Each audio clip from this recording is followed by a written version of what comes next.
नमस्कार। एक बार फिर से कैंसर विज्ञान में आपका स्वागत है। प्रीवियस लेक्चर के अंदर अपन ने बात की थी कि हम किस प्रकार से कैंसर को ट्रीट कर सकते हैं, जिसमें अपन ने उसके मोड देखे थे कि अपन सर्जरी के द्वारा कैंसर को ठीक कर सकते हैं, हम रेडिएशन थेरेपी के द्वारा कैंसर को ठीक कर सकते हैं और हम दवाइयों से या कीमोथेरेपी के द्वारा। उसमें फिर हमने बात की थी कि कीमोथेरेपी आपको फार्मेकोलॉजी में पढ़ाई जाएगी और सर्जरी और रेडिएशन थेरेपी के बारे में हमने डिटेल डिस्कशन किया था। आज हम डिसऑर्डर शुरू करने जा रहे हैं और अपन ने सबसे पहला यहां पर डिसऑर्डर लिखा है, देखिएगा लिखा है अपन ने ल्यूकेमिया और ब्लड कैंसर। ल्यूकेमिया कहें या ब्लड कैंसर कहें, दोनों एक ही चीज। कुछ जनरल अवेयरनेस आपको इसके बारे में होनी चाहिए। जब भी आप ल्यूकेमिया वर्ड सुनते हैं तो आम पॉपुलेशन के या जो सुपरफिशियल नॉलेज रखते हो इसके बारे में, तो उनके माइंड में एक ही चीज आती है कि ये WBC का कैंसर है।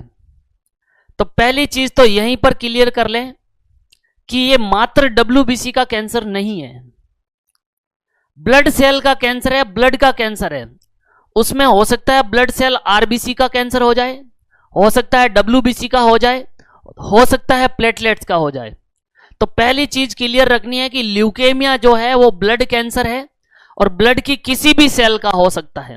वो RBC का कैंसर हो सकता है, वो WBC का कैंसर हो सकता है, वो प्लेटलेट्स का कैंसर हो सकता है। तो पहली चीज तो आपको यहां पे ल्यूकेमिया, और इसी को हम कहते हैं ब्लड कैंसर। और दूसरा अगर अपन बात करें तो ल्यूकेमिया से ही एक मिलता जुलता वर्ड होता है जिसको हम कहते हैं लिम्फोमा।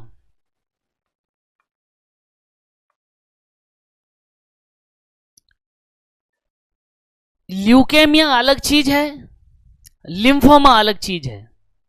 अभी हम इनको डिस्कस करेंगे कि ल्यूकेमिया और लिम्फोमा बेसिकली होते क्या है, क्या इनके अंदर डिफरेंस है। लेकिन अगर आपसे मैं पूछूं कि क्या ल्यूकेमिया और लिम्फोमा दोनों एक ही चीज है, तो आंसर हम देंगे कि ल्यूकेमिया और लिम्फोमा दोनों अलग अलग चीज है। ल्यूकेमिया अलग है, लिम्फोमा अलग है। उसके बाद में अगर अपन बात करें इस ल्यूकेमिया को डिफाइन करना चाहें कि ल्यूकेमिया क्या है बेसिकली, तो यहां पर देखिएगा हमने लिखा है leukaemia define as abnormal proliferation of blood cell. मैंने यहां पर कहीं पे भी नहीं लिखा है कि सिर्फ WBC का अबनॉर्मल प्रोलिफरेशन, हमने यहां पर लिखा है कि leukaemia define as abnormal proliferation of blood cells. ये मान लीजिए ब्लड सेल्स है, ब्लड वेसल्स के अंदर ब्लड सेल्स है, वो RBC हो सकती है, वो WBC हो सकती है, वो प्लेटलेट्स हो सकती है। और इसमें हम कह रहे हैं कि ल्यूकेमिया को डिफाइन करते हैं abnormal proliferation of blood cell.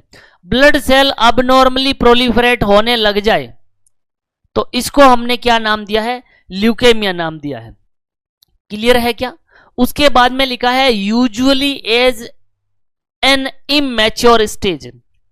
Mature blood cell का प्रोलिफरेशन होगा या इमैच्योर का, तो हम आंसर देंगे कि इमैच्योर स्टेज पर, यानी कि जो भी ब्लड सेल बनेगी अब अबनॉर्मल प्रोलिफरेशन होने के बाद में ब्लड के अंदर वो इमैच्योर सेल आएगी। और यूजुअली वो इमैच्योर सेल बनना शुरू कहां से होगी, बोन मैरो से। बोन मैरो में हमें पता है स्टेम सेल पाई जाती है और वहीं से सारी की सारी ब्लड सेल बनती है। तो बोन मैरो के अंदर उन ब्लड सेल का इमैच्योर लेवल पर प्रोलिफरेशन होना शुरू हो जाता है, तो उसी को हम क्या कहते हैं, ल्यूकेमिया या ब्लड कैंसर कहते हैं। तीन चीजें यहां पर हमने लिखी है इसकी डेफिनेशन में कि एक तो ये अबनॉर्मल प्रोलिफरेशन ब्लड में आकर के शुरू होगा कि बोन मैरो में, तो हमने लिखा है बोन मैरो में। मैच्योर ब्लड सेल का प्रोलिफरेशन होगा या इमैच्योर ब्लड सेल बनेगी, तो हमने लिखा है इमैच्योर। और सिर्फ WBC का अबनॉर्मल प्रोलिफरेशन होगा या किसी भी ब्लड सेल का हो सकता है, तो आंसर जाएगा किसी भी ब्लड सेल का बोन मैरो में इमैच्योर स्टेज पर अबनॉर्मल प्रोलिफरेशन होना ही ल्यूकेमिया कहलाता है। अब हम देखेंगे कि ल्यूकेमिया किस प्रकार से डेवलप होता है। तो देखिएगा हम ल्यूकेमिया पढ़ रहे हैं यहां पर। अगर मैं आपसे पूछूं कि अपन क्या डिस्कस करने जा रहे हैं, तो आप आंसर देंगे कि हम ल्यूकेमिया डिस्कस करने जा रहे हैं। ल्यूकेमिया को ही दूसरा नाम अपन ने क्या दिया है, तो आंसर देंगे कि इसी को हमने दूसरा नाम दिया है blood cancer.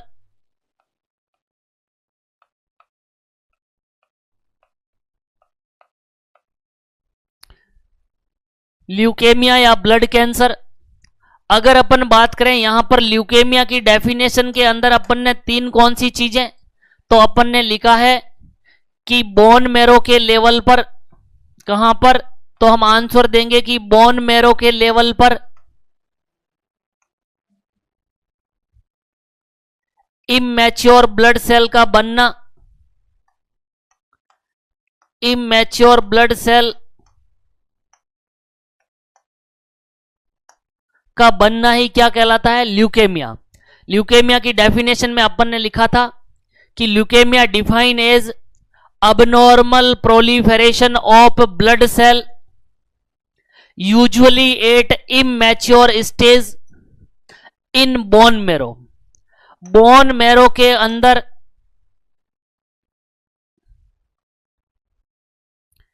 Immature blood cell का अबनॉर्मल प्रोलिफरेशन होना, उसी को अपन ने क्या नाम दिया है, ल्यूकेमिया नाम दिया है। उसके बाद में अगर अपन बात करें कि एक वर्ड है ल्यूकेमिया और एक वर्ड है लिम्फोमा, एक वर्ड है ल्यूकेमिया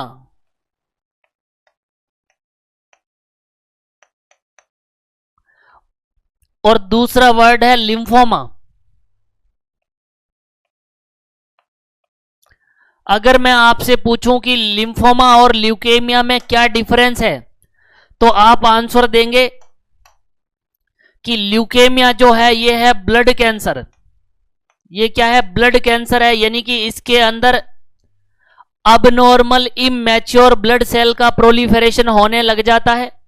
और अगर मैं आपसे पूछूं कि लिम्फोमा क्या है, तो ये लिम्फोइड टिश्यू, लिम्फोइड टिश्यू का मतलब होता है लिम्फेटिक सिस्टम के जो टिश्यू है, जो लिम्फ नोड हो सकते हैं, वो थाइमस ग्लैंड हो सकती है, वो स्प्लीन हो सकता है। लिम्फोइड टिश्यू जो होते हैं, उन लिम्फोइड टिश्यू के अंदर अगर कैंसर डेवलप हो जाए, तो लिम्फोइड टिश्यू का जो कैंसर होता है उसको हम कहते हैं लिम्फोमा। अगर अपन बात करें, यहां पर अपन ने बात की है ल्यूकेमिया की, इसको हम अभी अपन डिटेल में पढ़ेंगे, लेकिन एक बार आप सुपरफिशियली ध्यान रखें कि ये मान लीजिए बोन मैरो है और हमें पता है बोन मैरो के अंदर सारी की सारी ब्लड सेल बनती है और सारी की सारी ब्लड सेल बोन मैरो में बनने के बाद में किस में आती है, तो हम आंसर देंगे कि उसके बाद में ये ब्लड के अंदर आती है। अब मान लीजिए ये बोन के अंदर बोन मैरो है, बोन मैरो के अंदर हमें पता है एक स्टेम सेल होती है जिसको कहा जाता है मल्टीपोटेंट स्टेम सेल। इस मल्टीपोटेंट स्टेम सेल में कुछ परिवर्तन आ जाए और परिवर्तन आने के बाद में यहां पर कुछ इमैच्योर सेल बनने लग जाए और इमैच्योर सेल का अबनॉर्मल प्रोलिफरेशन बोन मैरो में होने लग जाए और इमैच्योर सेल का बनना क्या कहलाता है, ल्यूकेमिया। और हमें पता है कि इस बोन मैरो के अंदर जब इमैच्योर सेल बनेगी तो यही बोन मैरो में बनने वाली इमैच्योर सेल यहां से निकल करके किस में आएगी, ब्लड के अंदर।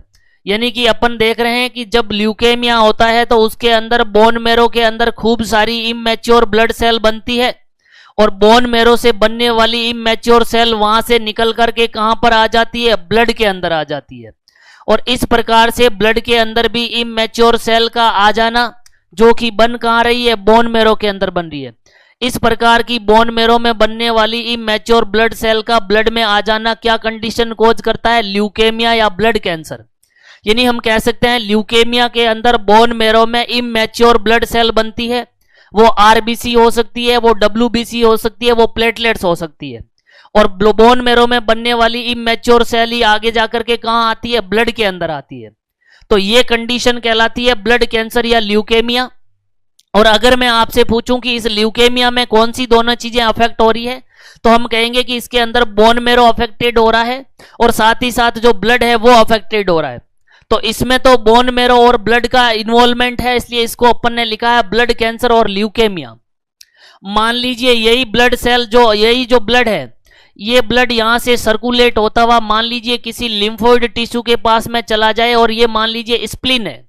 ये क्या है, स्प्लीन है, स्प्लीन है। और स्प्लीन के अंदर जब ये ब्लड आएगा तो इस ब्लड के अंदर हमें पता है इमैच्योर ब्लड सेल आ रही है, इसके अंदर इमैच्योर ब्लड सेल आ रही है। ये इमैच्योर ब्लड सेल यहां पर आकर के स्प्लीन के अंदर धंस जाए और स्प्लीन के अंदर यहां पर फिक्स होकर के ये इमैच्योर सेल अपने आप को यहां पर एक ट्यूमर के रूप में डेवलप करना शुरू कर दें। और ये यहां पर इस लिम्फोइड टिश्यू स्प्लीन क्या है, लिम्फोइड टिश्यू है, और इस लिम्फोइड टिश्यू के अंदर यहां पर ये क्वार्ट मास बन जाए और यहां पर एक अबनॉर्मल ग्रोथ होने लग जाए या ट्यूमर हो जाए, तो इस लिम्फोइड टिश्यू का ट्यूमर बन जाना क्या कहलाता है? इसी को अपन ने क्या नाम दिया है? लिम्फोमा नाम दिया है। तो क्या मैं कह सकता हूं कि ल्यूकेमिया आगे जाकर के अगर किसी लिम्फोइड टिश्यू के अंदर ट्यूमर फॉर्मेशन कर दे तो यही ल्यूकेमिया आगे जाकर के लिम्फोमा कोज कर सकता है? एक तो ये रीजन है। ल्यूकेमिया और लिम्फोमा में डिफरेंस क्लियर है? ल्यूकेमिया या ल्यूकेमिया का मतलब होता है ब्लड कैंसर जिसमें बोन मेरो और ब्लड के अंदर इमैच्योर ब्लड सेल पाई जाती है। और अगर अपन बात करें लिम्फोमा, तो लिम्फोमा का मतलब होता है लिम्फोइड टिश्यू। लिम्फोइड टिश्यू के अंदर ट्यूमर फॉर्मेशन होना लिम्फोमा कहलाता है। हम कह सकते हैं कि ल्यूकेमिया जो है वो आगे जाकर के लिम्फोमा कोज कर सकता है, या फिर डायरेक्टली मान लीजिए ये लिम्फोइड टिश्यू है स्प्लिन और इसके अंदर डायरेक्टली यहां पर ट्यूमर फॉर्मेशन हुआ है, यानी कि डायरेक्टली क्या कोज हुआ है? लिम्फोमा कोज हुआ है। और ये लिम्फोमा वाली सेल यहां से निकल करके ब्लड के अंदर आ जाए और वो ब्लड के अंदर जाकर के प्रोलिफरेशन कर दे, इस प्रकार से इमैच्योर ब्लड सेल बनने लग जाए, तो हम कह सकते हैं लिम्फोमा डायरेक्टली किस में ट्रांसफर हो सकता है? ल्यूकेमिया में। यानी दोनों इंटरचेंज हो रहे हैं। ल्यूकेमिया की वजह से लिम्फोमा हो सकता है और लिम्फोमा की वजह से ल्यूकेमिया हो सकता है। पहली चीज तो याद रखनी है कि ल्यूकेमिया और लिम्फोमा अलग अलग है। ल्यूकेमिया के अंदर बोन मेरो और ब्लड के अंदर इमैच्योर ब्लड सेल होती है, ये तो ब्लड कैंसर है, और लिम्फोमा जो है वो लिम्फोइड टिश्यू का कैंसर है। दूसरी चीज याद रखनी है कि ल्यूकेमिया जो है, ल्यूकेमिया की वजह से लिम्फोमा हो सकता है, और अगर लिम्फोमा है तो लिम्फोमा की वजह से ल्यूकेमिया हो सकता है।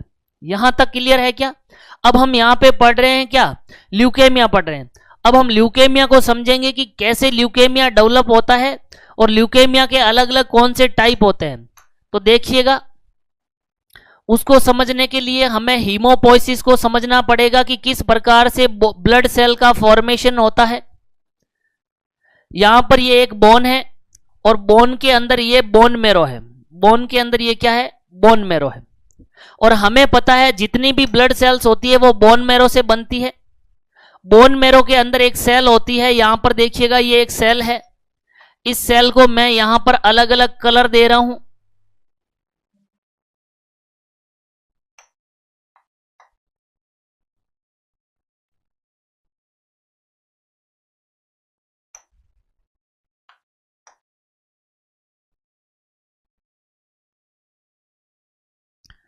इस सेल को आप देखेंगे तो इसके अंदर ब्लू कलर है, रेड कलर है, ब्लैक कलर है, व्हाइट कलर है। ये जो सेल होती है इस सेल को नाम दिया जाता है मल्टीपोटेंट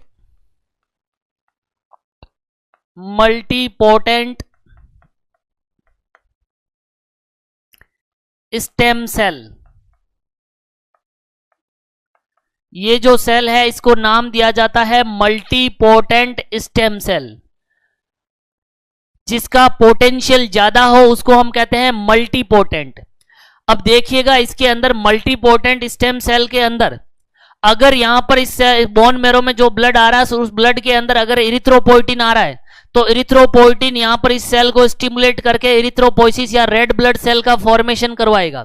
अगर यहां पर ल्यूकोपोइटिन आ रहा है तो ल्यूकोपोइटिन आकर के ल्यूकोसाइट फॉर्मेशन करवाने के लिए इसको स्टिमुलेट करेगा। अगर इसमें थ्रोम्बोपोइटिन आ रहा है तो वो इस स्टेम सेल को स्टिमुलेट करेगा कि थ्रोम्बोपोइसिस करो या प्लेटलेट्स का फॉर्मेशन करो। यहां तक क्लियर है क्या? तो बोन मेरो के अंदर सबसे पहले ब्लड सेल फॉर्मेशन के लिए एक स्टेम सेल होती है जो कि सारी की सारी ब्लड सेल का फॉर्मेशन करने के लिए पोटेंशियल रखती हो, उसको हम कहते हैं मल्टीपोटेंट स्टेम सेल। अब इस मल्टीपोटेंट स्टेम सेल से इनिशियली दो प्रकार की सेल बनती है। दो प्रकार की सेल बनती है। एक सेल तो इससे बन सकती है ये वाली, यहां पर अपन एक सेल बना रहे हैं, एक सेल तो होगी ये वाली, और दूसरी यहां पर एक सेल इससे ये बन सकती है जो अपन यहां पे ड्रॉ कर रहे हैं। यानी कि मल्टीपोटेंट सेल से इनिशियली दो प्रकार की सेल बनती है। यहां पर जो सेल फर्स्ट मैंने यहां पर लिखा है इस सेल को मैं नाम दे रहा हूं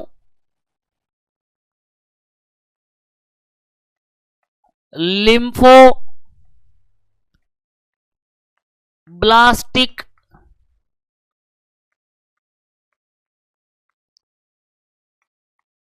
स्टेम सेल। यानी इस मल्टीपोटेंट स्टेम सेल से एक सेल बन सकती है जिसका नाम अपन ने लिखा है लिम्फोब्लास्टिक स्टेम सेल, और इस लिम्फोब्लास्टिक स्टेम सेल को ही कहा जाता है लिम्फोइड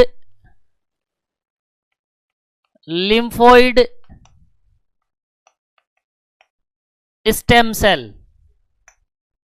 मल्टीपोटेंट स्टेम सेल से एक कोशिका बन सकती है जिसका नाम है लिम्फोब्लास्टिक स्टेम सेल, और लिम्फोब्लास्टिक स्टेम सेल को ही कहा जाता है लिम्फोइड स्टेम सेल। ये लिम्फोब्लास्टिक स्टेम सेल आगे जाकर के फिर डिफरेंशिएट होती है, और इस लिम्फोब्लास्टिक स्टेम सेल की अगर अपन बात करें तो इसी सेल से आगे एक सेल बनती है, उस सेल को अपन नाम दे रहे हैं, इस सेल को अपन नाम दे रहे हैं प्रोलिम्फोब्लास्ट।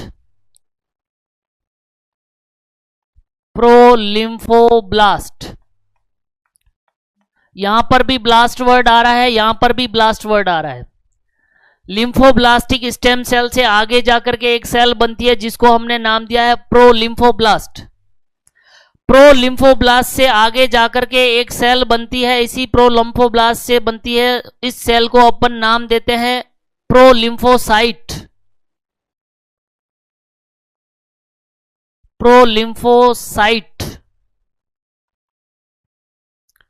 और इस प्रोलिम्फोसाइट से आगे जाकर के तीन प्रकार की सेल बन सकती है, एक सेल, दूसरी सेल और तीसरी सेल। इस प्रोलिम्फोसाइट से एक तो बन सकती है बी लिम्फोसाइट,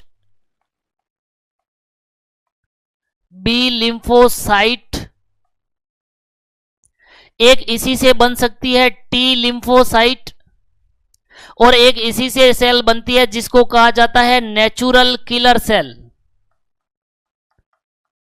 जो कि कैंसर सेल को बनने से रोकती है। अब हम हीमोपोइसिस या ब्लड सेल फॉर्मेशन की प्रोसेस पढ़ रहे हैं। यहां तक आप देखिएगा, बोन मेरो के अंदर एक सेल होती है जिससे सभी प्रकार की ब्लड सेल बन सकती है, यानी कि उसका ज्यादा पोटेंशियल होता है। इसको अपन ने नाम लिखा है मल्टीपोटेंट स्टेम सेल, और इसी से सारी की सारी ब्लड सेल बनती है।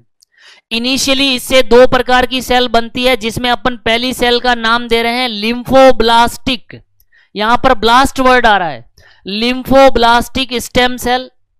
और इस लिम्फोब्लास्टिक में लिम्फो वर्ड आ रहा है, इसका मतलब आपके माइंड में होना चाहिए कि कहीं ना कहीं आगे जाकर के ये लिम्फोसाइट का फॉर्मेशन करवाएगी।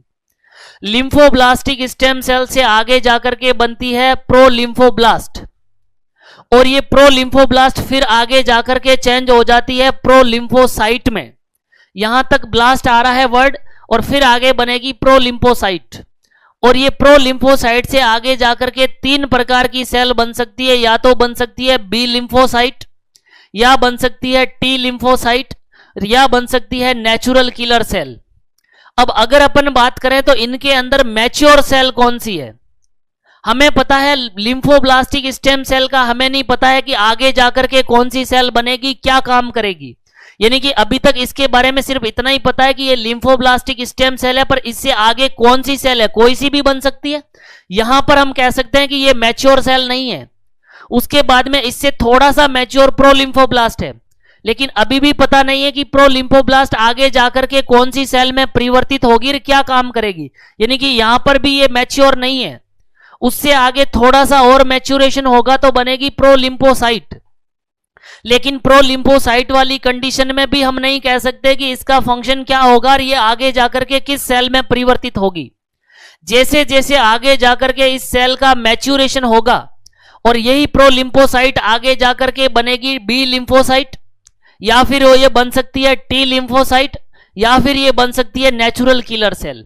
तो हम कह सकते हैं कि ये बी लिम्फोसाइट, टी लिम्फोसाइट और नेचुरल किलर सेल है, ये वेल डिफरेंशिएटेड सेल है, ये मैच्योर सेल है। इसका हमें पता होगा कि इसकी साइज क्या होगी, शेप क्या होगी, कहां पर पाई जाएगी, क्या इसके द्वारा काम किया जाएगा।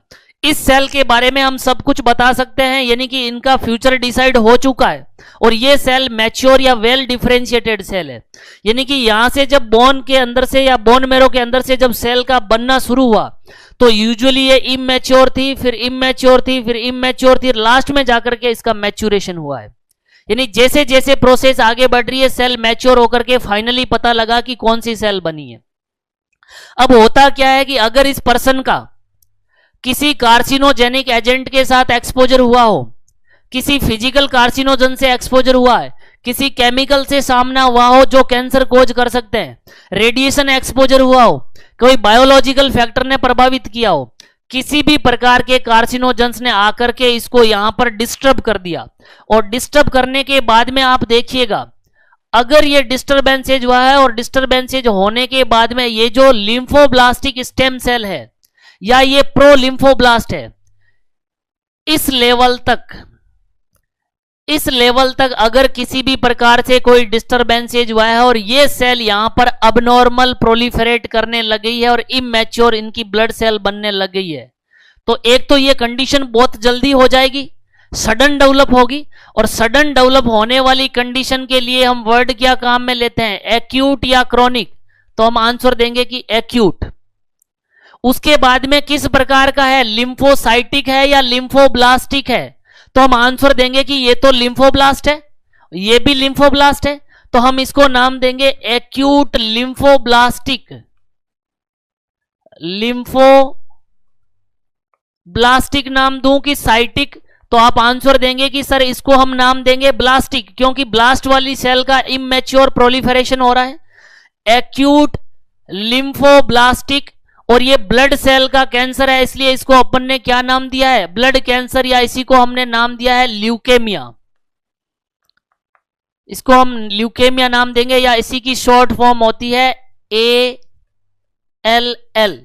इसमें ये वर्ड आपको याद रखना जरूरी है कि ये एक्यूट लिम्फोब्लास्टिक ल्यूकेमिया है। कौन सा ल्यूकेमिया है, तो हम आंसर देंगे कि ये एक्यूट लिम्फोब्लास्टिक है। तो पहले टाइप के ल्यूकेमिया के बारे में अपन ने बात की कि पहले टाइप का जो ल्यूकेमिया होता है वो कहलाता है एक्यूट लिम्फोब्लास्टिक ल्यूकेमिया। ये एक्यूट लिम्फोब्लास्टिक ल्यूकेमिया जो होता है वो 14 साल से कम उम्र के बच्चों में सबसे ज्यादा देखने को मिलता है। यानी आपसे पूछ लिया जाए कि बच्चों में पाया जाने वाला मोस्ट कॉमन ल्यूकेमिया, तो आंसर देंगे कि ALL या एक्यूट लिम्फोब्लास्टिक ल्यूकेमिया होता है। और इसमें भी अगर अपन बात करें बॉयज और गर्ल्स की, ये सबसे ज्यादा किस में पाया जाता है, तो लड़कों में ज्यादा, यानी कि बॉयज में ज्यादा होता है। पहला ल्यूकेमिया हम पढ़ रहे हैं जिसको हमने नाम दिया है एक्यूट लिम्फोब्लास्टिक ल्यूकेमिया, जो कि 14 साल से कम उम्र के बच्चों में ज्यादा पाया जाता है। या अगर आपसे पूछा जाने वाला बार बार एग्जाम में क्वेश्चन कि बच्चों में पाया जाने वाला मोस्ट कॉमन ल्यूकेमिया कौन सा है, तो एक्यूट लिम्फोब्लास्टिक ल्यूकेमिया या ALL, और उनमें भी ये बॉयज में ज्यादा पाया जाता है। पहला चीज क्लियर हो गया होगा, सिर्फ इतना ही याद रखना है कि सारी की सारी ब्लड सेल बोन मेरो में बनती है। बोन मेरो में ब्लड सेल को बनाने का ज्यादा पोटेंशियल रखने वाली स्टेम सेल कहलाती है मल्टीपोटेंट स्टेम सेल, जिससे लिम्फोसाइट बनाने के लिए एक सेल बनती है जिसको हम कहते हैं नाम lymphoblastic stem cell. Lymphoblastic stem cell से आगे बनती है प्रो लिम्फोब्लास्ट। अगर किसी भी प्रकार के कार्सिनोजेंस की वजह से इन सेल का अबनॉर्मल प्रोलिफरेशन होने लग जाए तो इसमें ये जो कंडीशन है वो सडन डेवलप होती है, तो एक्यूट कहलाएगी। दूसरा, ये लिम्फोब्लास्ट का ल्यूकेमिया है, इसलिए इसको हम लिम्फोब्लास्टिक ल्यूकेमिया या ALL कहते हैं। ALL की पूरी फॉर्म होगी एक्यूट लिम्फोब्लास्टिक ल्यूकेमिया, या इसी को हम कह सकते हैं एक्यूट लिम्फोइड ल्यूकेमिया, जो कि 14 साल से कम उम्र के या चाइल्ड्स में पाया जाने वाला मोस्ट कॉमन ल्यूकेमिया है, और इसमें भी ये बॉयज में ज्यादा होगा। दूसरा, अगर अपन देखें तो यहां देखिए ये सेल इनिशियली इमैच्योर है, तो ये कंडीशन ज्यादा खतरनाक होगी क्योंकि इसमें तो इमैच्योर लिम्फोब्लास्ट बनने लग जाएगी जिनका कुछ काम ही नहीं होगा। लेकिन आगे हम देखें तो धीरे धीरे सेल का मैच्योरेशन हो रहा है।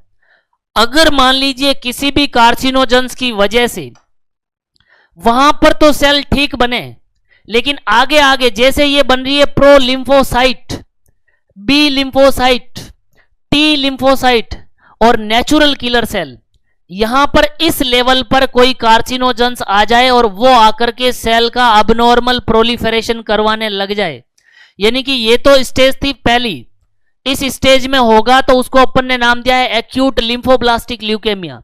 लेकिन अगर इस लेवल पर आकर के जहां पर ये प्रो लिम्फोसाइट है वहां पर ब्लास्ट था, लेकिन यहां पर ब्लास्ट नहीं है, इसमें अपन ने क्या नाम दिया है, साइट। इस साइट वाले लेवल पे आकर के अगर यहां पर कोई डिस्टर्बेंसेज करे और यहां पर अगर अबनॉर्मल प्रोलिफरेशन होने लग जाए, ये सेल डिवाइड होने लग जाए, तो ये कंडीशन सडन ना होकर के धीरे धीरे होगी। इसलिए इसको अपन क्या नाम देंगे, इसको अपन नाम दे सकते हैं क्रॉनिक। अब इसको लिम्फोब्लास्ट नाम दूं कि लिम्फोसाइट नाम दूं, तो आप कहेंगे क्रॉनिक लिम्फोसाइटिक क्या है, ल्यूकेमिया। क्रोनिक लिम्फोसाइटिक ल्यूकेमिया या इस क्रोनिक लिम्फोसाइटिक ल्यूकेमिया को ही कहा जाता है क्या, तो हम आंसर देंगे CLL। ये क्रोनिक लिम्फोसाइटिक ल्यूकेमिया जो होता है ये मोर देन 60 ईयर, 60 साल की उम्र के बाद में पाया जाने वाला मोस्ट कॉमन ल्यूकेमिया। यानी हम कह सकते हैं कि ओल्ड एज के अंदर अगर आपसे पूछ लिया जाए कि कौन सा ल्यूकेमिया पाया जाता है, तो आंसर देंगे कि ओल्ड एज के अंदर पाया जाने वाला ल्यूकेमिया है CLL या क्रोनिक लिम्फोसाइटिक ल्यूकेमिया, 60 साल की उम्र के बाद में पाया जाने वाला मोस्ट कॉमन ल्यूकेमिया। अब इनमें भी अगर मैं आपसे पूछूं कि बताइए इस चीज को या इस डायग्राम को देख करके कि सबसे ज्यादा खतरनाक कौन सा होगा, तो हम कह सकते हैं कि खतरनाक एक्यूट वाली कंडीशन होगी, क्योंकि इसमें तो इनिशियल स्टेज पे ही इमैच्योर सेल बन रही है, और इनिशियल में स्टेज में ही इमैच्योर सेल बन रही है, तो आगे ये बी लिम्फोसाइट, टी लिम्फोसाइट और नेचुरल किलर सेल तो बन ही नहीं पाएगी, तो ये ज्यादा खतरनाक है। लेकिन इसको अगर अपन बात करें तो ये कम खतरनाक है, क्योंकि इसमें धीरे धीरे सेल का मैच्योरेशन हुआ है। मान लीजिए प्रो लिम्फोसाइट वाले लेवल पे हुआ है तो थोड़ी कंडीशन खराब होगी, लेकिन इसमें भी ना होकर के सिर्फ बी लिम्फोसाइट अबनॉर्मल बनने लग जाए, तब भी ये वो क्रोनिक लिम्फोसाइटिक ल्यूकेमिया जरूर कहलाएगा। लेकिन सिर्फ ये बी लिम्फोसाइट अबनॉर्मल बनी तो बाकी दो तो नॉर्मल बनेगी, या हो सकता है सिर्फ टी लिम्फोसाइट का अबनॉर्मल प्रोलिफरेशन हुआ है लेकिन दो तो नॉर्मल बनेगी, या हो सकता है सिर्फ नेचुरल किलर सेल अबनॉर्मल बन रही है बाकी दो तो नॉर्मल बनेगी।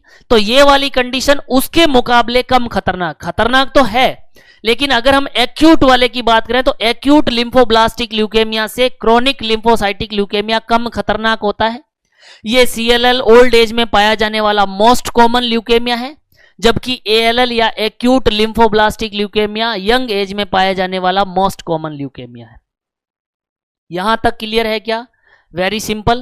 पहला अपन ने लिम्फोइड ल्यूकेमिया पढ़ा है, एक्यूट लिम्फोब्लास्टिक, क्रोनिक लिम्फोसाइटिक, ये ओल्ड एज में, ये यंग एज में भी किस में ज्यादा, बॉयज में ज्यादा। ये तो अपन ने पढ़े हैं दो टाइप के ल्यूकेमिया, एक्यूट लिम्फोब्लास्टिक ल्यूकेमिया और क्रोनिक लिम्फोसाइटिक ल्यूकेमिया। नेक्स्ट देखिएगा, नेक्स्ट अपन बात करें कि दूसरे टाइप के ल्यूकेमिया कौन से होते हैं। तो ये अपन ने बात की कि मान लीजिए ये बोन मैरो है, और बोन मैरो के अंदर एक ऐसी सेल जो कि सभी प्रकार की ब्लड सेल का फॉर्मेशन करने का पोटेंशियल रखती हो, उस सेल को अपन ने अभी अभी क्या नाम दिया था, multipotent stem cell. Multipotent stem cell अपन ने नाम दिया था, जिससे सभी प्रकार की ब्लड सेल बनती है, जिससे RBC बनती है, जिससे WBC बनती है, जिससे प्लेटलेट्स बनते हैं। अरे बोलो यस और नो, आप आंसर देंगे यस। उसमें पहली चेन अपन ने पढ़ ली है लिम्फोइड वाली, इससे एक दूसरे प्रकार की स्टेम सेल बनती है। ये मान लीजिए अपन सेकंड टाइप की स्टेम सेल की बात कर रहे हैं, ये एक और स्टेम सेल बनती है। ये जो सेल बनती है इसको कहा जाता है माइलोब्लास्टिक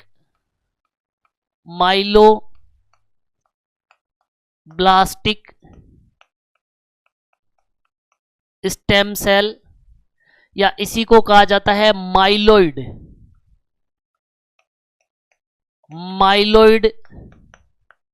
स्टेम सेल। पहली अपन ने पढ़ी है, यहां पर देखिए अपन ने यहां लिखा है कि ये जो सेल बनती है वो कहलाती है लिम्फोब्लास्टिक स्टेम सेल या लिम्फोइड स्टेम सेल। अब जो हम पढ़ने जा रहे हैं उसमें हमने लिखा है कि माइलोब्लास्टिक स्टेम सेल या माइलोइड स्टेम सेल। इस माइलोब्लास्टिक स्टेम सेल की बात करें तो ये सेल जो होती है ये बाकी रिमेनिंग जितनी भी ब्लड सेल है उन सब का फॉर्मेशन करती है, इसलिए इससे एक सेल तो बन सकती है, उस सेल का नाम है, एक सेल बन सकती है, उस सेल का नाम है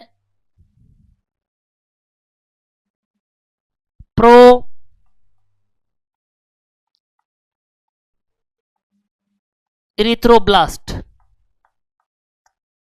प्रो इरिथ्रोब्लास्ट, यहां पे भी ब्लास्ट वर्ड आ रहा है, यहां पे भी ब्लास्ट वर्ड आ रहा है। एक सेल तो बनती है जिसको हमने लिखा है प्रो इरिथ्रोब्लास्ट। अगर हम बात करें इससे एक और सेल बन सकती है जिसको अपन नाम देंगे मेगा कैरियोब्लास्ट।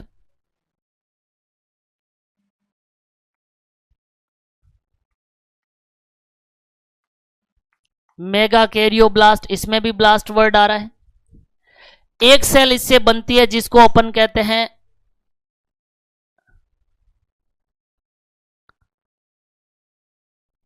मोनोब्लास्ट,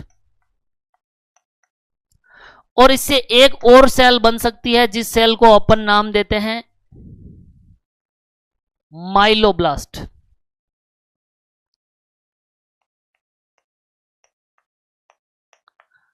यहां पर आप देखेंगे अभी तक सारी की सारी सेल के अंदर ब्लास्ट वर्ड आ रहा है, यानी कि ये जो अपन ने सेल लिखी है कि मल्टीपोटेंट स्टेम सेल जो है, उस सेल से अपन ने बात की कि एक सेल बनेगी जिसको नाम दिया है माइलोब्लास्टिक स्टेम सेल। वो जो लिम्फोब्लास्ट अपने बनी है, लिम्फोसाइट बनाई है, उसके अलावा जितनी भी टाइप की सेल बची है ब्लड सेल, वो सारी की सारी ब्लड सेल बनती है इस माइलोब्लास्टिक स्टेम सेल से। और अगर माइलोब्लास्टिक स्टेम सेल की बात करें तो इसी को हम कहते हैं माइलोइड स्टेम सेल, और इस माइलोइड स्टेम सेल से ही बाकी सारी की सारी सेल बनेगी, जिसमें एक बनती है प्रो इरिथ्रोब्लास्ट, एक सेल बनेगी मेगा कैरियोब्लास्ट, एक सेल बनेगी मोनोब्लास्ट, एक सेल बनेगी माइलोब्लास्ट। इसके नाम में ही आपको थोड़ा बहुत आइडिया लग रहा होगा कि प्रो इरिथ्रोब्लास्ट या रेड कलर में भी दिखाई है, तो इससे कहीं ना कहीं आगे जाकर के इरिथ्रोसाइट या आरबीसी बनेगी। मेगा कैरियोब्लास्ट है तो मेगा कैरियोब्लास्ट से आगे जाकर के कहीं ना कहीं प्लेटलेट्स बनेंगे। मोनोब्लास्ट है तो इससे आगे जाकर के कहीं ना कहीं मोनोसाइट्स बनेगी।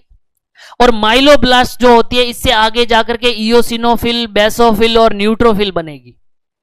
अब अगर किसी भी वजह से इस माइलोब्लास्टिक स्टेम सेल के अंदर कोई म्यूटेशन हो जाए और यह सेल यहीं पर इमैच्योर, इसका प्रोलिफरेशन शुरू हो जाए, यहीं पर यह इमैच्योर सेल बनने लग जाए, अगर इस सेल में डिस्टरबेंसेज आ जाए, यही सेल यहां पर इमैच्योर रूप से प्रोलिफरेट होने लग जाए, यही सेल गड़बड़ा जाए, तो इस सेल के अंदर अगर दिक्कत आ जाए, ये सेल अबनॉर्मल इमैच्योर प्रोलिफरेशन करने लग जाए, तो आप बताएं क्या इससे आगे बनने वाली सारी की सारी सेल डिस्टर्ब नहीं हो जाएगी? यानी इस सेल का इस लेवल पर यहां पर इमैच्योर प्रोलिफरेशन हो जाए तो हम कह सकते हैं कि ना तो आरबीसी बन पाएगी, ना प्लेटलेट्स बन पाएंगे, ना मोनोसाइट बन पाएगी, और ना ही माइलोब्लास्ट बन पाएंगे, ना ही उसमें इयोसिनोफिल, बेसोफिल और न्यूट्रोफिल बन पाएगी। इस लेवल पर अगर कोई गड़बड़ हो जाए तो सारी की सारी सेल अबनॉर्मल बनेगी। मान लीजिए इस सेल में यहां पर गड़बड़ ना हो, ये प्रो इरिथ्रोब्लास्ट जो है, इस प्रो इरिथ्रोब्लास्ट का अबनॉर्मल इमैच्योर प्रोलिफरेशन होने लग जाए, तो बाकी की 3 सेल तो नॉर्मल बनेगी, जिससे प्लेटलेट ठीक बनेंगे, मोनोसाइट ठीक बनेगी, इयोसिनोफिल, बेसोफिल और न्यूट्रोफिल सही बनेंगे, लेकिन सिर्फ आरबीसी जो होगी वो इमैच्योर बनेगी, आरबीसी का कैंसर हो जाएगा। मान लीजिए आरबीसी ठीक बन रही है, इसमें कोई गड़बड़ नहीं है, अगर इस सेल में अबनॉर्मल प्रोलिफरेशन हो जाए तो बाकी 3 तो ठीक बनेगी, लेकिन प्लेटलेट्स अबनॉर्मल इमैच्योर बनेंगे। इसमें भी कोई गड़बड़ ना हो, ये मोनोब्लास्टिक स्टेम सेल है, इसमें अगर कोई गड़बड़ हो जाए तो बाकी 3 ठीक बनेगी, लेकिन मोनोसाइट इमैच्योर बनेगी। ये तीनों ठीक है और ये माइलोब्लास्ट में इमैच्योर प्रोलिफरेशन हो जाए तो इयोसिनोफिल, बेसोफिल और न्यूट्रोफिल इमैच्योर बनेगी, बाकी सारी तीनों क्या बनेगी? नॉर्मल बनेगी। ये जो ब्लास्टिक वाली फेज है, ये जो ब्लास्टिक वाली फेज है जो मैं यहां डॉट डॉट से दर्शा रहा हूं,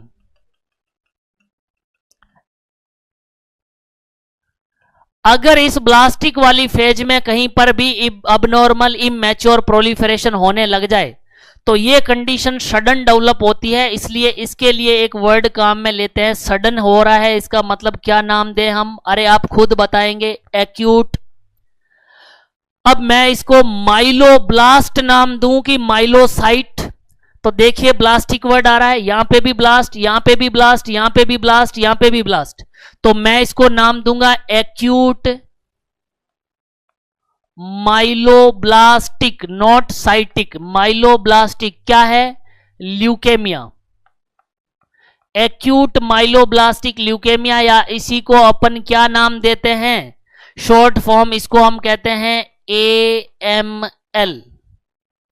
अगर हम AML की बात करें तो ये 20 से 60 साल की उम्र, अगर हम बात करें तो ये 20 से लेकर के 60 साल की उम्र में होने वाला मोस्ट कॉमन ल्यूकेमिया है। 14 साल या 20 साल से कम में ALL, 60 साल के बाद में CLL, और 20 से 60 साल की उम्र में AML, एक्यूट माइलोब्लास्टिक ल्यूकेमिया। इसमें भी आप ध्यान दीजिएगा, अगर इस सेल का अबनॉर्मल प्रोलिफरेशन होने लग जाए तो सारी की सारी ब्लड सेल अबनॉर्मल बनेगी। यहां पर दिक्कत ना आकर के सिर्फ इसमें आए तो आरबीसी गलत बनेगी, इमेच्योर बनेगी, बाकी ठीक बनेगी। मेगा कैरियोब्लास्ट का इमेच्योर प्रोलिफरेशन है तो बाकी 3 ठीक बनेगी, ये प्लेटलेट्स नहीं बनेंगे, इमेच्योर बनेंगे। मोनोब्लास्ट के अंदर दिक्कत आ गई तो बाकी 3 ठीक बनेंगे, इमेच्योर सिर्फ मोनोब्लास्ट बनेगी। और माइलोब्लास्ट अगर इमेच्योर ब्लड के अंदर वो बनने लग गई तो इससे क्या होगा, न्यूट्रोफिल, इयोसिनोफिल और बेसोफिल अबनॉर्मल मिलेगी, बाकी सब ठीक मिलेगी। अब जो अपन बोन मेरो बायोप्सी करते हैं उसमें कैसे पता लगता है कि कौन सी सेल इमेच्योर हुई है। अगर हम बायोप्सी कर रहे हैं और उसमें देखिएगा, बायोप्सी करने पर हमें मिल रहा है कि ये सारी की सारी प्लेटलेट, सॉरी ये जो बी लिम्फोसाइट, टी लिम्फोसाइट और नेचुरल किलर सेल है, ये सेल अबनॉर्मल मिल रही है। इसका मतलब कौन सी चैन में गड़बड़ हुई है, सिर्फ लिम्फोब्लास्टिक स्टेम सेल वाली चैन में गड़बड़ हुई है, इसका कैंसर है। और अगर अपन मान लीजिए बोन मेरो बायोप्सी कर रहे हैं और उसमें सिर्फ आरबीसी इमेच्योर मिल रही है, इसका मतलब इस सेल का अबनॉर्मल प्रोलिफरेशन हुआ है। अगर बोन मेरो बायोप्सी में सिर्फ प्लेटलेट्स इमेच्योर मिल रहे हैं, इसका मतलब सिर्फ इस सेल में गड़बड़ हुई है, बाकी सब ठीक है। अगर उसमें मोनोब्लास्ट इमेच्योर मिल रहे हैं, इसका मतलब सेल इसमें गड़बड़ हुई है, बाकी सब ठीक है। और अगर उसमें बेसोफिल, इयोसिनोफिल, न्यूट्रोफिल एबनॉर्मल मिल रहे हैं, इसका मतलब इस सेल में गड़बड़ हुई है, बाकी सब ठीक है। और अगर बोन मेरो बायोप्सी में आरबीसी, प्लेटलेट्स, मोनोसाइट, इयोसिनोफिल, बेसोफिल और न्यूट्रोफिल ये सारी अबनॉर्मल मिल रही है, सिर्फ बी लिम्फोसाइट, टी लिम्फोसाइट और नेचुरल किलर ठीक है, इसका मतलब उस चैन में कोई गड़बड़ नहीं है। गड़बड़ किस सेल में हुई है, इस सेल में हुई है। तो कौन सा ल्यूकेमिया है, एक्यूट माइलोब्लास्टिक ल्यूकेमिया या AML है। ये इस प्रकार से बायोप्सी में पता लगेगा। अब अपन बात करें इसके बाद में कि आगे क्या होगा। यहां तक अगर है कोई गड़बड़ तो वो कहलाएगा एक्यूट माइलोब्लास्टिक ल्यूकेमिया। अब अगर अपन बात करें, इस प्रोइरिथ्रोब्लास्ट से बनती है नॉर्मोब्लास्ट। नॉर्मोब्लास्ट, इस नॉर्मोब्लास्ट से अगर अपन आगे बात करें तो बनती है रेटिकुलोसाइट। रेटिकुलोसाइट, और रेटिकुलोसाइट से बनती है इरिथ्रोसाइट। इरिथ्रोसाइट को हम क्या कहते हैं, आरबीसी। क्लियर है, ये चेन है नॉर्मोब्लास्ट, रेटिकुलोसाइट, इरिथ्रोसाइट। अगर हम बात करें इस मेगा कैरियोब्लास्ट की तो मेगा कैरियोब्लास्ट से आगे बनती है pro mega karyocyte. Pro mega karyocyte, pro mega karyocyte से बनती है आगे मेगा कैरियोसाइट, और मेगा कैरियोसाइट से आगे बनते हैं प्लेटलेट्स।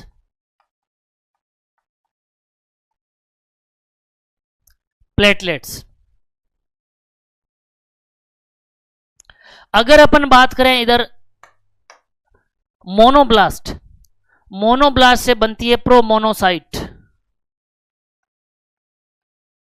और प्रोमोनोसाइट से आगे जाकर के बनती है मोनोसाइट।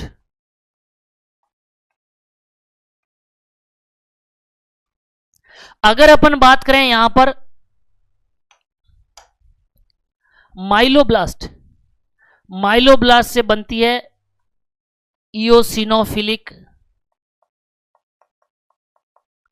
माइलोसाइट,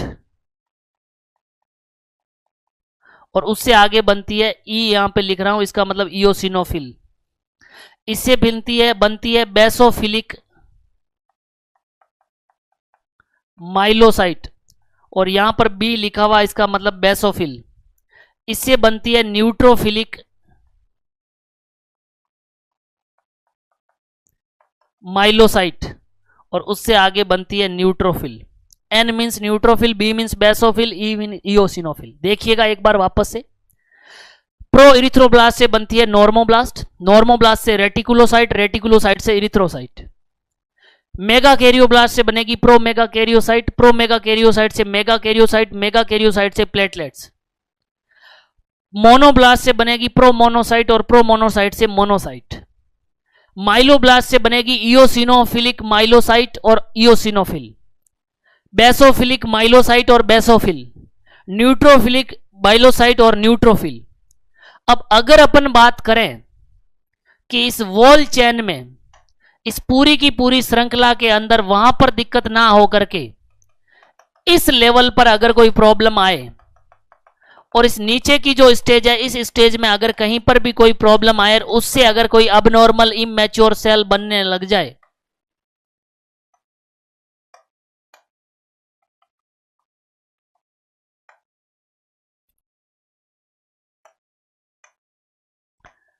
इससे कोई अबनॉर्मल इमैच्योर सेल बनने लग जाए, तो ये वाली जो कंडीशन है ये एक्यूट है या क्रॉनिक है? तो इसको हम कहते हैं chronic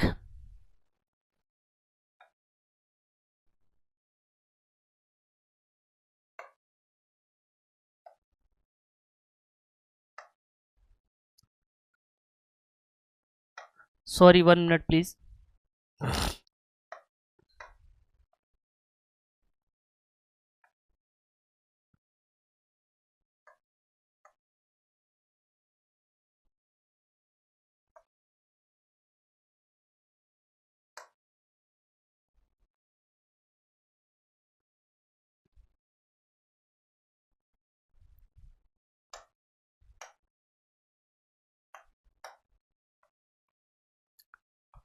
chronic myelocytic leukaemia, CML. Chronic myelocytic leukaemia, यहां पर मैंने जो लिखा है सीएमएल क्रॉनिक, यहां पर माइलोब्लास्टिक कहेंगे या माइलोसाइटिक? तो अपन कहेंगे माइलोसाइटिक ल्यूकेमिया। ये टाइप नंबर है 4th, चौथे नंबर का। अब देखिएगा यहां अपर वाले लेवल में है तो वो एक्यूट माइलोब्लास्टिक है, ब्लास्ट ऊपर रह गई, नीचे सारी साइट आ रही है, इसलिए इसको अपन ने लिखा है क्रॉनिक माइलोसाइटिक ल्यूकेमिया या सीएमएल। अब इसमें सिर्फ नॉर्मोब्लास्ट में कोई दिक्कत हुई है तो आरबीसी इमैच्योर बनेगी।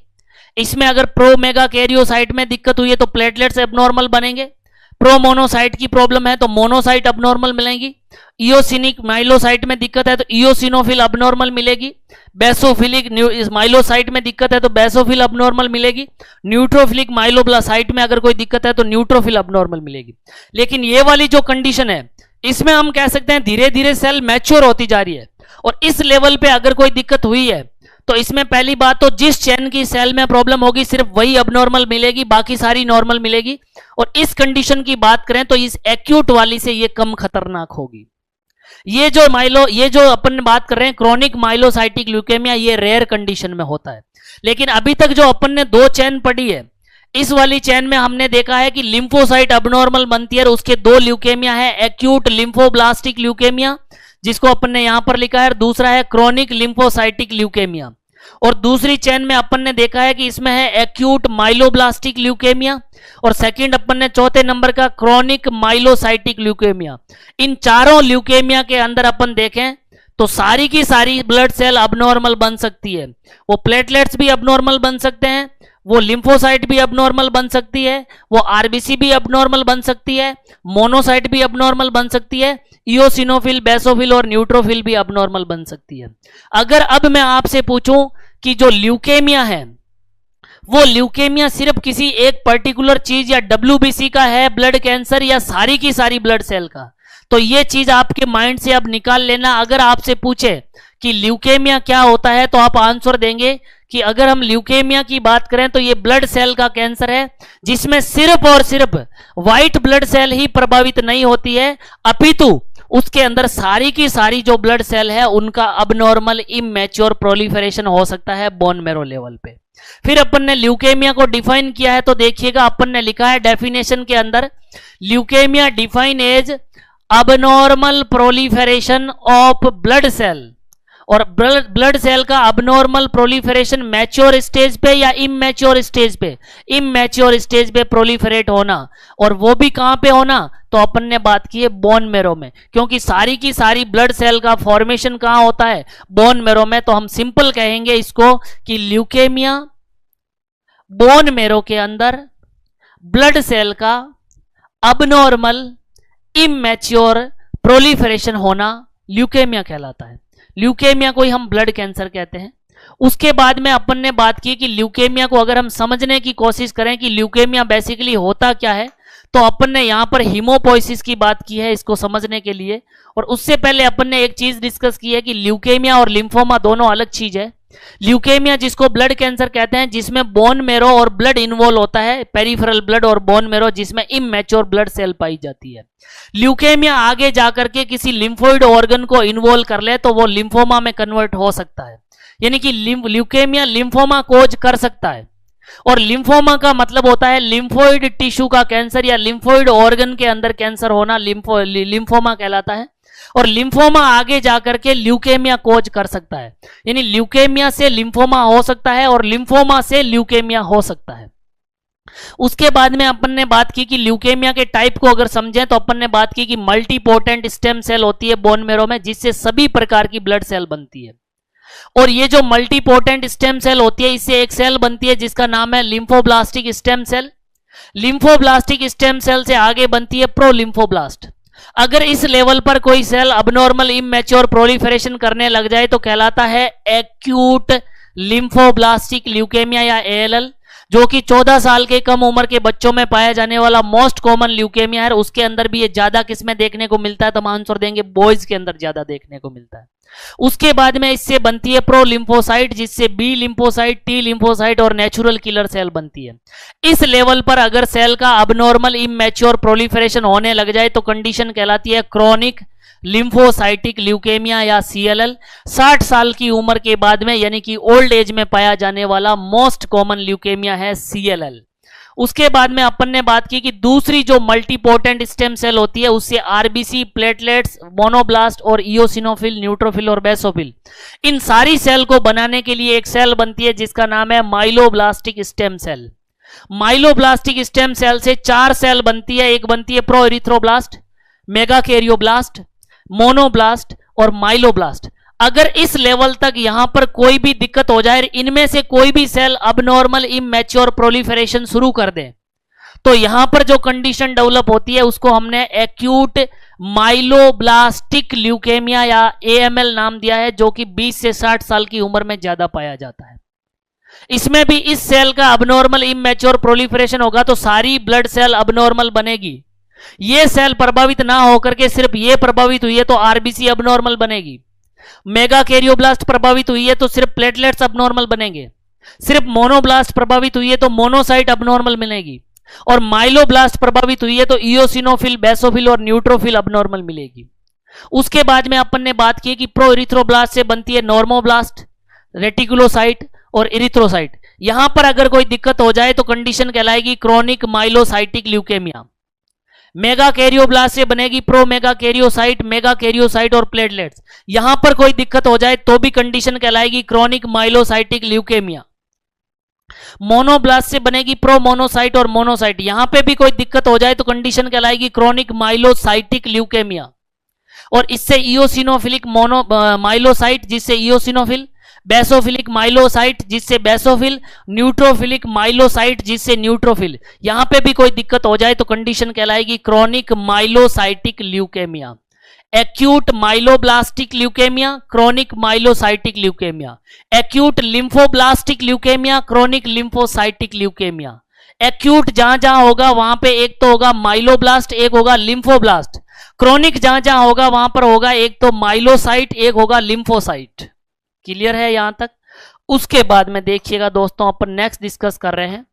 अगर अपन बात करें इसके टाइप्स की, तो अभी अपन ने डिस्कस किया था कि पहला टाइप लिखा अपन ने एक्यूट लिम्फोब्लास्टिक ल्यूकेमिया। कुछ याद आ रहा है? बोन मैरो पढ़ी अपन ने, जिसके अंदर अपन ने देखा मल्टीपोटेंट स्टेम सेल, और इससे एक सेल बनती है जिसको अपन ने नाम दिया था लिम्फोब्लास्टिक स्टेम सेल।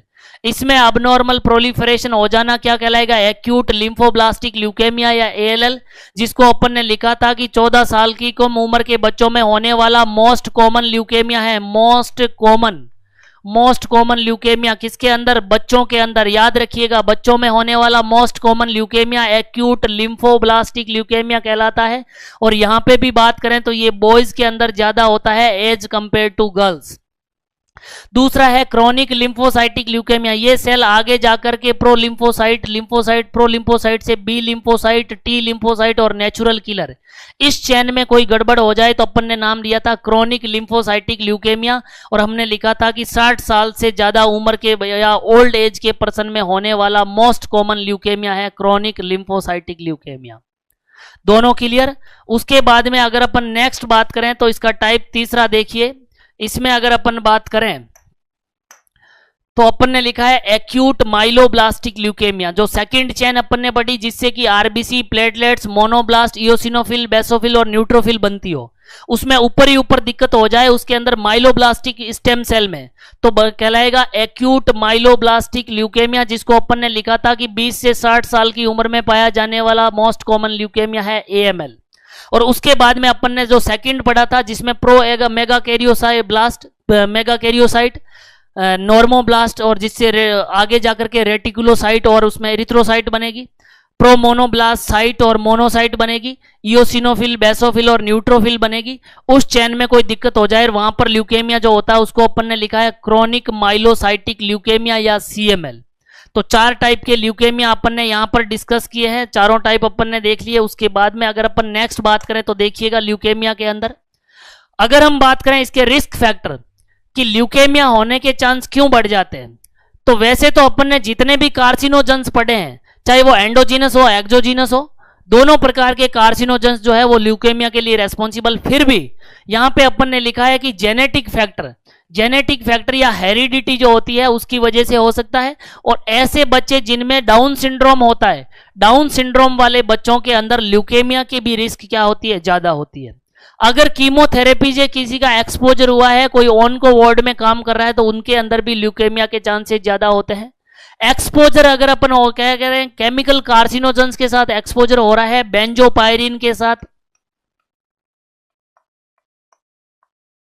बेंजीडीन के साथ, यानी कि जो जितने भी अगर अपन बात करें ये केमिकल कार्सिनोजेंस है उनके साथ अगर आपका एक्सपोजर हो रहा है, चाहे वो बेंजोपायरिन हो जिसको अपन ने बात की थी कि जो ये स्मोक के अंदर, व्हीकल फॉग के अंदर पाया जाता है, कलरिंग एजेंट है जैसे बेंजीडीन वगैरह, इनके साथ अपना एक्सपोजर हो रहा है तो भी उसमें रिस्क बढ़ जाती है किसकी? ल्यूकेमिया या ब्लड कैंसर की। वो उसके बाद में अगर अपन बात करें तो रेडिएशन एक्सपोजर, बार बार कोई पर्सन एक्सरे करवा रहा है तो उसके अंदर भी ल्यूकेमिया या ब्लड कैंसर होने के चांसेस क्या हो जाते हैं? बढ़ जाते हैं। ये अपन ने बात की है इसके रिस्क फैक्टर की। उसके बाद में देखिएगा नेक्स्ट अपन ने लिखा है साइन एंड सिम्टम। तो पहली बात तो अगर अपन बात करें साइन एंड सिम्टम में, तो एक चीज आपको याद रखना है कि जब ब्लड कैंसर होता है, ब्लड कैंसर में इमैच्योर ब्लड सेल बनती है। इमैच्योर ब्लड सेल बनती है तो क्या आरबीसी अपना प्रॉपर काम कर पाएगी?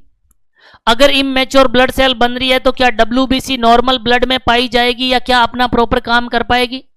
इमैच्योर ब्लड सेल बन रही है तो क्या प्लेटलेट्स जो होते हैं वो ब्लड के अंदर प्रॉपर पाए जाएंगे और क्या अपना काम कर पाएंगे?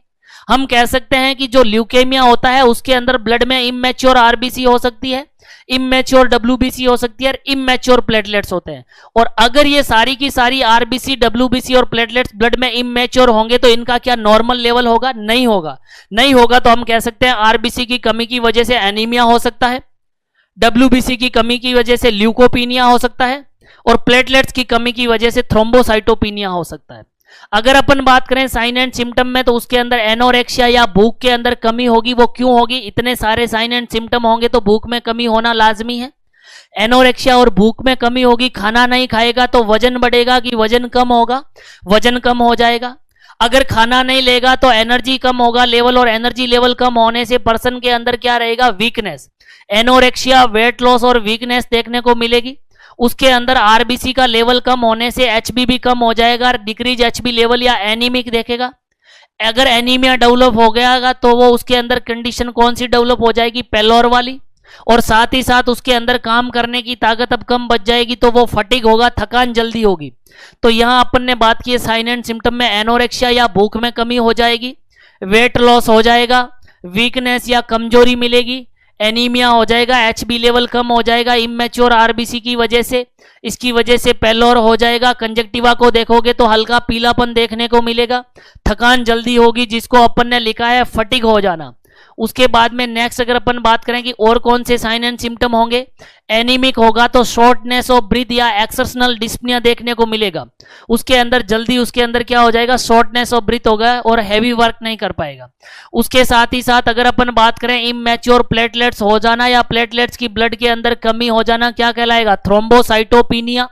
और थ्रोम्बोसाइटोपिनिया या प्लेटलेट्स की कमी हो जाएगी तो जब भी कोई माइनर सी इंजरी होगी, छोटी सी इंजरी के बाद में लंबे समय तक ब्लीडिंग होने के चांसेस बढ़ जाएंगे, क्योंकि प्लेटलेट एग्रीगेशन होना बंद हो जाएगा। हमें पता है क्लोटिंग प्रोसेस के अंदर प्लेटलेट्स का बहुत बड़ा रोल है, और प्लेटलेट्स अगर ब्लड में कम है तो उसमें ब्लीडिंग के चांसेस बढ़ जाएंगे। उसके अंदर स्किन के अंडर में वहां पर ब्लड इकट्ठा होने लग जाएगा या स्किन के अंडर में हेमरेज होने लग जाएगा, कंडीशन क्या कहलाएगी, पेटेची कहलाएगी। उसके साथ ही साथ उसके अंदर ल्यूकोपीनिया या ब्लड के अंदर डब्ल्यूबीसी की कमी हो जाएगी या इमैच्योर डब्ल्यूबीसी होगी, तो ल्यूकोपीनिया वाली कंडीशन हो जाएगी। ल्यूकोपीनिया वाली कंडीशन हो जाएगी तो हमें पता है हमारी बॉडी का डिफेंस बनाने का काम ब्लड सेल के द्वारा किया जाता है, जिसको हम व्हाइट ब्लड सेल या ल्यूकोसाइट कहते हैं। ल्यूकोसाइट की कमी हो जाएगी तो क्या हमारी डिफेंस मजबूत होगी, और हमारी डिफेंस कमजोर होगी तो जो इन्फेक्शन होंगे उनके चांसेस ज्यादा होंगे, और बार बार हमें इन्फेक्शन होंगे तो उसके अंदर माइल्ड फीवर देखने को मिल सकता है, यानी कि ल्यूकोपीनिया होगा और साथ ही साथ उसके अंदर हल्का फीवर या माइल्ड फीवर देखने को मिलेगा। ठीक है, उसके बाद में अगर अपन बात करें कि और कौन कौन से साइन एंड सिम्टम होंगे, तो जॉइंट और बोन पेन हो सकता है, क्योंकि अगर ब्लड के अंदर खूब सारी इमैच्योर ब्लड सेल है, एक्सेसिव इमैच्योर ब्लड सेल है, तो ये जब भी ऑर्गन के अंदर ब्लड सप्लाई जाएगी, ऑर्गन में ब्लड सप्लाई जाएगी तो वहां पर ये क्या होंगे, एडियर हो जाएंगे, वहां पर ये सेल्स क्या हो जाएगी, इमैच्योर ब्लड सेल वहां पर फंस जाएगी, तो जॉइंट के अंदर भी ये सेल क्या हो जाएगी, वहां पर जाकर के इंपैक्ट हो जाएगी, तो जॉइंट और बोन पेन देखने को मिलेगा। दूसरा, लिम्फ नोड के अंदर जाकर के भी ये सेल वहां पर एडियर हो जाएगी और जिसकी वजह से लिम्फ नोड के अंदर एडिमा स्वेलिंग हो जाएगी, जिसको हमने लिखा है एनलार्ज लिम्फ नोड या उसी को अपन ने लिखा है लिम्फ एडिनोपैथी। उसके बाद में अगर अपन बात करें स्प्लीन में जाकर के भी ये सेल फंस जाएगी और स्प्लीन की साइज बढ़ जाएगी, जिसको अपन ने लिखा है स्प्लीनोमेगेली। और इसी प्रकार से लीवर में जाकर के भी सेल फंस जाएगी और लीवर की भी साइज का एनलार्जमेंट हो जाएगा, जिसको अपन ने लिखा है हेपेटोमेगेली। तो देखिएगा साइन एंड सिम्टम को एक बार फिर से अपन यहां पर रिवाइज कर रहे हैं, कौन कौन से साइन एंड सिम्टम होंगे। एनोरेक्सिया यानी भूख में कमी होगी, दूसरा वेट लॉस यानी भार में कमी होगी, वीकनेस यानी कि कमजोरी होगी, एनीमिया देखने को मिलेगा, थ्रोम्बोसाइटोपिनिया देखने को मिलेगा, ल्यूकोपीनिया देखने को मिलेगा। एनीमिया की वजह से पेलोर और फटीग देखने को मिलेगा पर्सन के अंदर, शॉर्टनेस ऑफ ब्रीथ देखने को मिलेगा, थ्रोम्बोसाइटोपिनिया की वजह से हेमरेज अंडर स्किन या पेटेजी और माइनर सी इंजरी के बाद में प्रोलॉन्ग्ड ब्लीडिंग देखने को मिलेगी। ल्यूकोपीनिया की वजह से इन्फेक्शन के चांसेस ज्यादा होगा, माइल्ड फीवर देखने को मिलेगा। और ये जो इमैच्योर ब्लड सेल होगी जगह जगह पर ऑर्गन में जाकर के कंजेशन पैदा करेगी, जिसकी वजह से हिपेटोमेगेली हो सकता है, स्प्लिनोमेगेली हो सकता है, और लिम्फ एडिनोपैथी यानी कि लिम्फ नोड का एनलार्जमेंट देखने को मिलेगा, जिसको हमने लिखा है लिम्फ एडिनोपैथी। स्प्लिन की साइज बढ़ा देगा, जिसको स्प्लिनोमेगेली, और लीवर की साइज बढ़ा देगा, जिसको हमने लिखा है हिपेटोमेगेली। तो ये तो अपन ने बात की कि ये इसके साइन एंड सिम्टम होंगे। उसके बाद में देखिएगा ऐसी कंडीशन को हम कैसे डायग्नोस करें। तो हिस्ट्री और फिजिकल एग्जामिनेशन के अंदर सारे के सारे साइन एंड सिम्टम के बारे में हमें पता लग जाएगा। स्प्लीन देखेंगे तो उसमें एनलार्जमेंट मिलेगा, लीवर का एनलार्जमेंट मिलेगा, और लिम्फ नोड को अगर अपन देखेंगे तो लिम्फ नोड का एनलार्जमेंट मिलेगा। एक्सरे करवाएंगे उसके अंदर भी फाइंडिंग मिल जाएगी। ब्लड एग्जामिनेशन करेंगे तो ब्लड के अंदर इमैच्योर ब्लड सेल मिलेगी, उसमें एनीमिया देखने को मिलेगा, थ्रोम्बोसाइटोपिनिया देखने को मिलेगा, ल्यूकोपीनिया देखने को मिलेगा। लिम्फ एंजियोग्राम कराएंगे तो लिम्फ नोड और लिम्फोइड ऑर्गन का एनलार्जमेंट लाइक स्प्लिनोमेगेली देखने को मिलेगी, लिम्फ एडिनोपैथी देखने को मिलेगी। यूएसजी, सीटी और एमआरआई करवा सकते हैं, जिसकी वजह से हिपेटोमेगेली अपने को देखने को मिलेगी। उसके बाद में जो मेन इंपॉर्टेंट आपको याद रखना है वो याद रखना है bone marrow biopsy. Bone marrow biopsy जो होता है वो इस ल्यूकेमिया का कन्फर्मेटरी डायग्नोसिस होता है, क्योंकि हमें पता है कि सारी की सारी इमैच्योर सेल जो बन रही है वो कहां बन रही है, बोन मेरो के अंदर। अगर इस बोन मेरो को कट करके बाहर निकाल लिया जाए और इसको देखा जाए, तब हमें पता लग जाएगा कि इसमें कौन सी सेल है इमैच्योर बनना शुरू हो गई है। क्या वो लिम्फोब्लास्टिक स्टेम सेल है, क्या वो माइलोब्लास्टिक स्टेम सेल है। तो बोन मेरो बायोप्सी जो होता है वो इसका कन्फर्मेटरी डायग्नोसिस है। बार बार एग्जाम में आने वाला क्वेश्चन, ल्यूकेमिया का कन्फर्मेटरी डायग्नोसिस क्या है, तो आंसर जाएगा बोन मेरो बायोप्सी। अगर आपसे पूछा जाए कि बोन मेरो बायोप्सी के अंदर कहां से जनरली प्रीफर करते हैं, तो आंसर देंगे इलियक क्रेस्ट। जो इलियक, इशियम और प्यूबिस वाली बोन होती है, इलियम और इशियम, तो यहां पर जो इलियक क्रेस्ट होता है, इस इलियक क्रेस्ट से वहां से बोन मेरो बायोप्सी या बोन मेरो एस्पिरेशन किया जाता है। तो अगर आपसे पूछा जाए कि बोन मेरो बायोप्सी किस जगह से लेना प्रीफर करते हैं, तो आंसर देंगे इलियक क्रेस्ट से लेना प्रीफर करते हैं। और बोन मेरो बायोप्सी होता है confirmatory diagnosis of leukaemia. Bone marrow biopsy करने पे एग्जैक्ट पता लगेगा कि किस सेल का किस लेवल पर अबनॉर्मल इमैच्योर प्रोलिफरेशन हो रहा है। उसके बाद में अगर अपन देखें डायग्नोसिस हो गया, उसके बाद में हम मैनेज कैसे करें। मैनेज करने के लिए हम कीमोथेरेप्यूटिक एजेंट देंगे, और ये कीमोथेरेपी के अंदर जो हम ड्रग्स देते हैं ये जाकर के जो rapidly dividing cell immature blood cell का फॉर्मेशन हो रहा है उसका जो प्रोलिफरेशन होगा उसको रोकेगा। दूसरा, हम steroid therapy for bone marrow suppression. हमें पता है यहां पर जो बोन मेरो है उस बोन मेरो में ही दिक्कत है, यही बोन मेरो में अबनॉर्मल इमैच्योर प्रोलिफरेशन हो रहा है, यहां से इमैच्योर सेल हो रही है। तो हम यहां पर इंटेंशनली स्टीरॉयड दे करके इस बोन मेरो को सप्रेस करें, इसको रोकें, इसको रेस्ट दिलाएं कि ये इमैच्योर ब्लड सेल ना बनाए। तो इसमें हम इंटेंशनली स्टीरॉयड थेरेपी देते हैं बोन मेरो सप्रेस करवाने के लिए, ताकि यहां पर अबनॉर्मल प्रोलिफरेशन रुके। इसके अलावा अपन ने नेक्स्ट लिखा है बीएमटी। क्यों ना जो बोन मेरो खराब ब्लड सेल बना रहा है, इमैच्योर ब्लड सेल बना रहा है, उसको रिप्लेस किया जाए और यहां पर बोन मेरो का ट्रांसप्लांटेशन किया जाए। दूसरा, सही बोन मेरो यहां पर डाले जाए जिससे एग्जैक्ट ब्लड सेल बने, मैच्योर ब्लड सेल बने। तो बोन मेरो ट्रांसप्लांटेशन भी किया जा सकता है, या जो स्टेम सेल इमैच्योर प्रोलिफरेट कर रही है उस सेल को रिप्लेस किया जाए, जिसको अपन ने लिखा है स्टेम सेल ट्रांसप्लांटेशन। तो स्टेम सेल ट्रांसप्लांटेशन या बोन मेरो ट्रांसप्लांटेशन, दो ऑप्शन होते हैं, या तो बीएमटी करें या फिर अपन करें स्टेम सेल ट्रांसप्लांटेशन। उसके बाद में लिखा है ल्यूकोफेरेसिस। ल्यूको वर्ड आ रहा है, इसका मतलब किससे रिलेटेड है, डब्ल्यूबीसी से। ल्यूकोफेरेसिस का मतलब होता है ब्लड को फिल्टर करके उसमें से अपन जो इमैच्योर डब्ल्यूबीसी है उसको बाहर निकाला जाए। तो ये ल्यूकोफेरेसिस वो प्रोसेस है जिसके द्वारा ब्लड में से immature blood, white blood cell को क्या किया जाता है, रिमूव किया जाता है। उसके बाद में उस पर्सन का एंटीबॉडी लेवल कम हो रखा है, उसके अंदर ल्यूकोपीनिया है, तो इन्फेक्शन के चांसेस ज्यादा है। तो उसको बचाने के लिए अगर नीड हो तो एंटीबायोटिक्स दे सकते हैं, एंटीवायरल दे सकते हैं, एंटी फंगल ड्रग्स दे सकते हैं। और उसके साथ साथ colony stimulating factor CSF, colony stimulating factor 1, colony stimulating factor 2, colony stimulating factor 3, ये दिए जाते हैं ताकि वो जाकर के स्टेम सेल को स्टिमुलेट करके मैच्योर ब्लड सेल बनाए, व्हाइट ब्लड सेल, आरबीसी और प्लेटलेट्स के नंबर मैच्योर बढ़ाए। इसके लिए अपन कॉलोनी स्टिमुलेटिंग फैक्टर एडमिनिस्टर करते हैं 1, 2 और 3। ये नॉर्मल ब्लड सेल फॉर्मेशन के लिए दिया जाता है। तो ये इसका अपन ने ट्रीटमेंट देखा है। कीमोथेरेपी दे सकते हैं, इंटेंशनली बोन मेरो सप्रेशन के लिए स्टीरॉयड थेरेपी देते हैं, बीएमटी या स्टेम सेल ट्रांसप्लांटेशन किया जा सकता है, ल्यूकोफेरेसिस करके इमैच्योर डब्ल्यूबीसी को ब्लड से रिमूव किया जाता है। इन्फेक्शन को कम करने के लिए उस पर्सन के अंदर अगर नीड हो तो एंटीबायोटिक, एंटीवायरल और एंटी फंगल ड्रग्स दे सकते हैं एज पर डिमांड। उसके बाद में एडमिनिस्टर कॉलोनी स्टिमुलेटिंग फैक्टर, ये तो अपन ने बात की यहाँ पर मैनेजमेंट की। इसके अलावा साइकोलॉजिकल सपोर्ट प्रोवाइड करना, स्पोर्ट इंजरी से प्रिवेंट करना। उस पर्सन के अंदर एनीमिक है पर्सन तो उसको कहा जाए कि रेस्ट किया जाए, हैवी एक्टिविटी नहीं करें जिससे थकान होती हो। साथ में उस पर्सन के अंदर थ्रोम्बोसाइटोपिनिया है तो उसको इंट्रामस्कुलर इंजेक्शन अवॉइड करें, हाइपरटेंशन से बचाएं। उस पर्सन के अंदर एस्पिरिन अगर चल रही है तो उसको बंद करें, और उस पर्सन के अंदर वो सारी एक्टिविटी रोकें जिससे ब्लीडिंग होने के या इंजरी होने के चांसेस बढ़ जाए। उसके साथ साथ उस पर्सन के अंदर यहाँ पर ल्यूकोपीनिया हो रखा है तो इन्फेक्शन के चांसेस ज्यादा है, इसलिए उसको इन्फेक्शन से प्रिवेंट करना है, ओवर क्राउडेड एरियाज के अंदर जाने से रोकना है, साफ सुथरा खाना पीना उसको देना है ताकि उसके अंदर इन्फेक्शन ना हो। तो ये सारी रेस्पॉन्सिबिलिटी है एक नर्स की कि उस पर्सन के अंदर इस चीजों का ध्यान रखा जाए। क्योंकि वो पर्सन पानसाइटोपिनिया जिसमें एनीमिया, थ्रोम्बोसाइटोपिनिया और ल्यूकोपिनिया है। तो that is all about leukaemia और ब्लड कैंसर।